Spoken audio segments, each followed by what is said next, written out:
So here's the kicker. I can't tell you the right answer, because all the right choices you make in a mid-century kitchen update are going to be based on your life, your home, and your needs. So, are you ready to make those calls for yourself? If not, let's chat about it. Hey there, welcome back to Mid-Mod Remodel. This is the show about helping you match a mid-century home to your modern life. I'm your host, Della Hansman, architect and mid-century ranch enthusiast. You're listening to Season 8, Episode 3. Tomorrow, I'm going to be chatting again with Sarah Yearout of Mid-Century Homes in Boise, answering some of the most common questions she hears all the time as a realtor specializing in mid-century homes. The topic for Friday's chat? Kitchens. Seeing that on my schedule made me want to share a little of my big picture philosophy around updating mid-century kitchens. We've talked on this podcast before. In fact, if you've got kitchens on the brain right now, you should go back and listen to Season 5 from start to finish, because we talked about mid-century kitchens for 8 episodes in a row. It's such a big topic, though, and such an important part of the house that we're basically never going to be done talking about it. I see a kitchen as a microcosm of your whole mid-century home remodel. If you get that right, you know how to do the rest of your house. And if it goes wrong, well, let's just say people will know what year you updated your kitchen when they walk into your house next year, 5 years from now, 10 years from now. Yeah, you don't want to make a dated choice here. We all know what that looks like in the past. To make sure you plan a kitchen remodel that's just right for you and your home, I wanted to share today some snippets from last month's amazingly fun mid-century kitchen clinic. This was a live 2-hour workshop. Actually, it ended up being more like 3 hours when I stuck around at the end to answer all the questions that people had about their own particular cases or the design exercise we'd worked on during class. Long story short, we had such a blast applying the master plan method and its 5 focusing steps: dream, discover, distill, draft, and develop to the kitchen in real time. And if you missed that class and you're sad about it, well, we missed you too.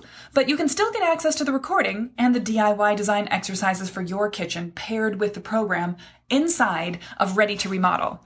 I'm going to be reopening Ready to Remodel for the new cohort really soon, and if you want to be the first to know when you can join us on the inside to plan a smooth and successful remodel for your mid-century home, get your name on the waitlist. midmod-midwest.com/waitlist. On last week's episode, I shared my updated mid-century ranch resources list with you. It has my favorite 89 articles, books, blogs, movies, TV shows, and product suppliers to get you set to plan a mid-century remodel in style. I decided to start a new feature on the podcast, the Mid-Century Resource of the Week. So this week's resource is a thematic no-brainer. Of course, it's Sarah Archer's The Mid-Century Kitchen. This book is a detail-packed photo and text history of our favorite era. It has high-level history, context about the lives of the people who built our homes, and so many beautiful pictures of colorful kitchens.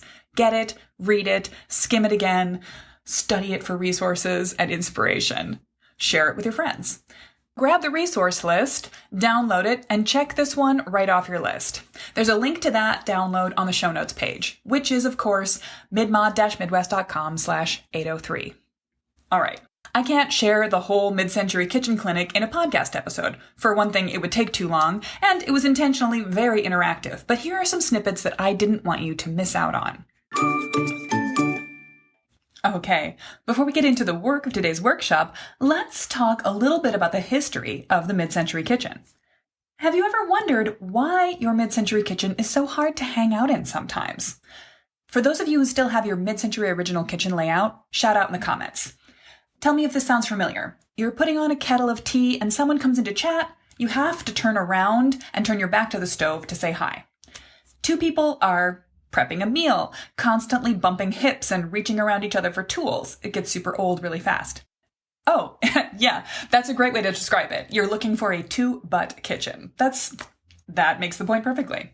All right, here's another one. Back when we used to have parties at home, everyone wanted to hang out in the kitchen, but then ended up having to lean awkwardly against the counter, turning back around to pick up their drinks or plates, and getting asked to move so someone else could get at the silverware drawer. Sound familiar?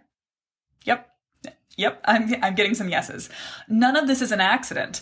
That's because the mid-century kitchen was never intended to be a hangout space or to facilitate more than one cook at a time. It was supposed to be a work zone for one person, and that person was Mom. Here's the thing. The era of the mid-century construction was the best and the worst of times for kitchens. Here's why. On the good side, there was this incredible spirit of optimism through the whole mid-century era. We felt like technology and society were coming together to create this great new future. There was an increased opportunity of access to home purchases for some people. And a lot of people who'd never been in the demographic that could hope to own a home suddenly became new home owners. And there were so many new materials, new technology, new labor-saving devices, things we can't imagine living without in our kitchens today that all were thrown into even the most builder-grade basic mid-century kitchens. On the not-so-good side, people were building really fast and on a snug budget. They were experiencing a housing crisis equal or greater to what we have right now, and they were addressing it super fast. There were some pretty patriarchal ideas about what home and labor in the home should look like that set up the house in such a way that it was a little bit hard for people to share some of the work of keeping the house up. And there were homogeneous values and assumptions about what a home should be that led to, along with the efficiency of building quickly and efficiency, very cookie-cutter designs for kitchens and houses in general. The assumption was just that people living next door to each other would be living in houses that looked just like each other, would be living lives that looked just like each other, would be cooking food that looked and tasted and was prepared in just the same way. And that was maybe not even true at all then. It's certainly not true of us today. So there are some major problems for many people with that sort of single person, super efficient, one cook kitchen. Actually, we did some lives in Instagram during the last couple of weeks leading up to this workshop, and I had a bunch of people yelling out, yeah, patriarchy, kitchen doesn't work for me, and other people saying, oh, but I love my U-shaped kitchen, it's super efficient, and I'm the only one that cooks in my household. Okay, so here's where we get to it. The fun, the history, the background of why a mid-century kitchen is the way it is, none of that actually matters to your kitchen, because your kitchen is not one-size-fits-all. I can't tell you what's the right design for your mid-century kitchen because all the right choices you make in your mid-century kitchen update are going to be based on your life, your home, your needs. So, are you ready to make some of those calls? If not, we're going to use the master plan method to discuss exactly how you can tune a perfect mid-century kitchen update for you. Let's go. We had so much fun going through design exercises in real time, talking to people about how to get to the essence of what they wanted from their home, how to identify the real and problematic features, the best features of the existing kitchens they had, how to figure out what elements of their home's original style they wanted to build on, if any. Some people were dealing with flipped kitchens that didn't have a lot left to keep them going. But we had so much fun with all of that. What I want to hop now to is the part where I gave some specific design advice. These are some of the things that always run through my head as I plan a mid-century kitchen update for my one-to-one clients.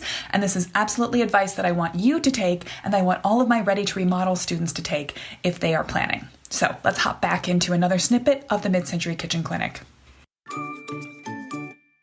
One of the most important things that I consider when I'm planning a mid-century kitchen update is that you need at least some workspaces in a functional kitchen that face in towards themselves, rather than the classic mid-century kitchen design of all of your work surfaces are base cabinets that face a wall and often that have those upper cabinets in front of them, blocking your view and kind of taking up some of your headspace. So in this image, you can see this is the minimum viable inward-facing work surface if you have a U-shaped kitchen that's just 7 feet across from counter to counter. So refer back to the work we just did in the discovery section. You can probably fit in a 2 foot by 2 foot freestanding butcher block. This is, like I said, the minimum viable internal facing work surface, and it is less than the standard internet kitchen resources will recommend that you have at least 3 feet between one counter and another. That's absolutely true. 42 inches is better. If you're doing a standard kitchen island, you might want 4 feet, especially if you've got to open refrigerator doors between one work surface wall and the other. But if you have a small kitchen and if your family doesn't mind swirling around a little bit, having the ability to circulate all the way around a freestanding 2-foot by 2-foot butcher block, it's better than nothing. It really does help. Now, here's an example of a remodel where we'd actually pushed the wall out a little bit, borrowed some space from the outside to create the more of the current dream kitchen, the 4-foot wide double base counter by 8-foot long big island. But even if you can't do anything else, trying to create some space where you can have work surfaces that face in. The next thing I always look for is to maximize the counter height work areas that don't have anything over them. So even if it is base cabinets facing a wall, if there are upper cabinets, I'm going to think about removing those. And then to get back that storage area, I'll look for some place in the kitchen where we can have full floor to ceiling, full height storage, a built-in pantry, if you will. This is a more modern solution than the older idea of base cabinets with wall-mounted cabinets above, and it gives you a little bit more workroom and more practical storage. It's often a great way you can mix and match. You don't have to take every single wall cabinet you have off the counter, but it lets you feel like you've got more space in the kitchen.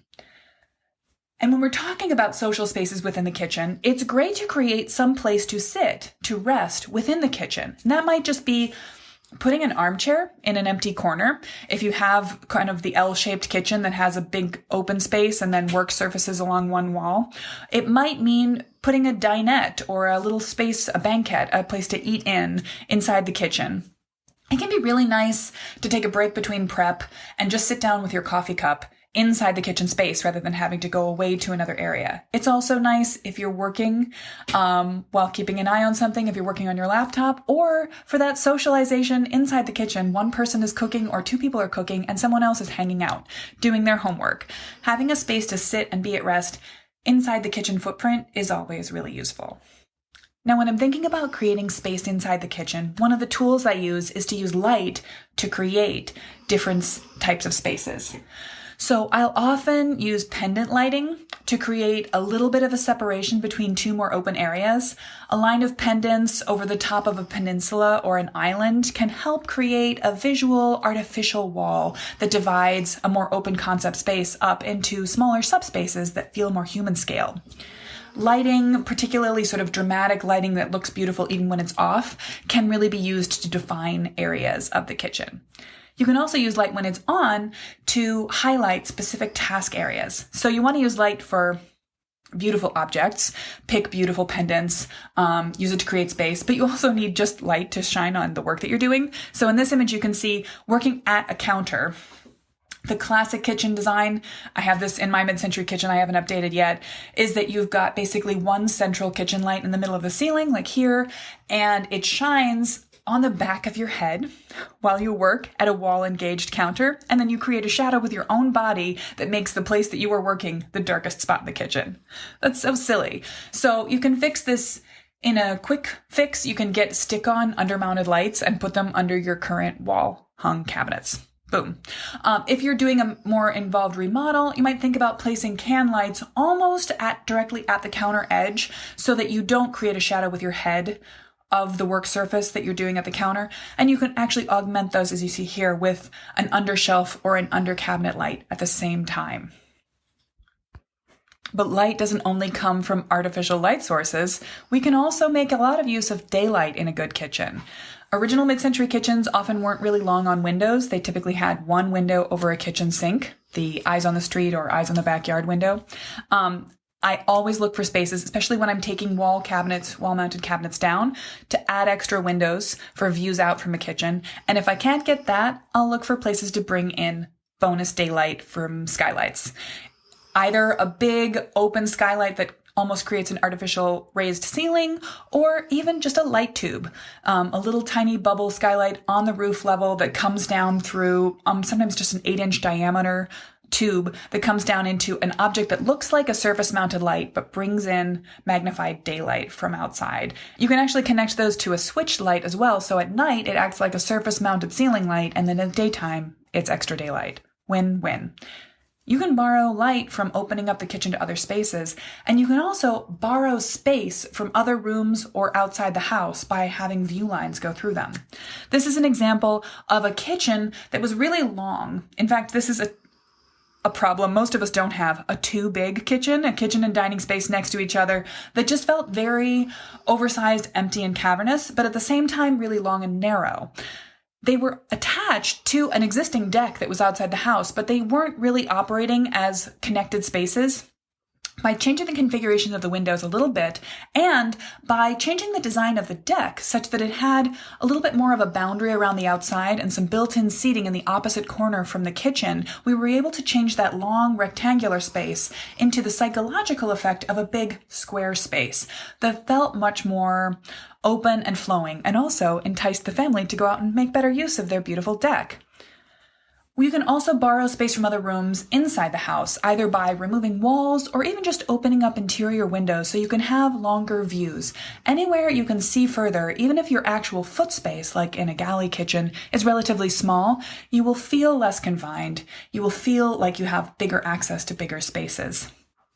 Now, here's a design thing I often have to make sure I'm introducing into a kitchen because most mid-century kitchens are very multi-access spaces. My own has doors going to the former breezeway, now mudroom, to the dining room, to the basement down the stairs, and to one of the bedrooms. 4 doors in a relatively small space. And this is super common. It's very common for a mid-century kitchen to have an outside access door. And often, there's not much space originally designed into the kitchen to create a drop zone to screen out all of the things of outside that need to be set down when you come into the house.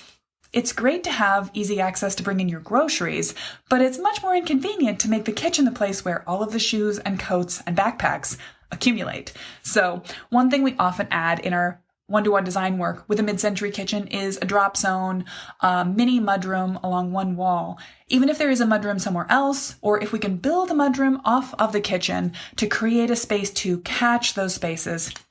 Here's an example where it's just shelves, hooks, and a bench next to the kitchen door.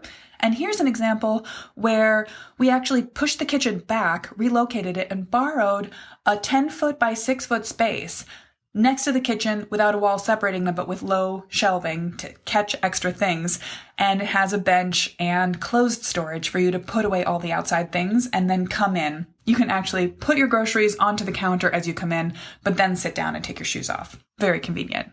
Okay, last design trick that I always think of is that I love to raise things up off the floor. If you can do wall-mounted cabinets, if you can do wall-hung shelves, if you can basically, in some places, break up the contact between the heavy cabinet objects and the floor, you can instantly create more of a space that seems to flow from one to another. If you're going to have a divider, a wall between your kitchen and dining room, if you want to dissolve some of that structure, by which I mean, take a sledgehammer to it and reconstruct it, you might think about having not just a window height opening, but having some divider, some storage space so you can't walk right through the whole opening, avoid the open plan emptiness, but make sure that you could roll a soccer ball across the floor from one space to another. And this just really creates, again, that psychological sense of more space than you have to work with. You can magnify your spaces by borrowing between one and another, by having a little extra room. Total sidebar off the topic of kitchens. In a bathroom, this is even more important because it's an even smaller space. I am such a huge advocate of wall-mounted everything in a bathroom. And for one other reason that applies to the kitchen. Not only does it make a small space feel bigger, but it's easier to clean. In a space that you're going to be keeping hygiene in mind, you want to think about what's easy to clean up, and anything that doesn't touch the floor. It's easier to keep the floor clean. It's easier to keep that storage surface or fixture clean. Those are a bunch of the thoughts that run through my head every time I walk through a kitchen design with a one-to-one client, and I wanted to make sure that all of those concepts were in the air. I was asking my mid-century kitchen clinic attendees to take notes on which one of these seemed more relevant to their own kitchen, the challenges that they face right now. I'm wondering which one of these seems like the most pressing challenge and the best solution for your kitchen. Do you lack space, storage, natural light, evening, artificial light? What's the thing that drives you the most nuts about your kitchen? I'd love to know. And if you have more kitchen thoughts, you want more kitchen tips, I hope you're going to tune in tomorrow on Instagram to check out my chat with Sarah of Mid-Century Homes in Boise. We're going to be talking about all the frequently asked questions about kitchens. Next week on the podcast, we're going to be talking about meeting yourself where you are. Not taking on too much, but also not taking on too little with your remodel plans.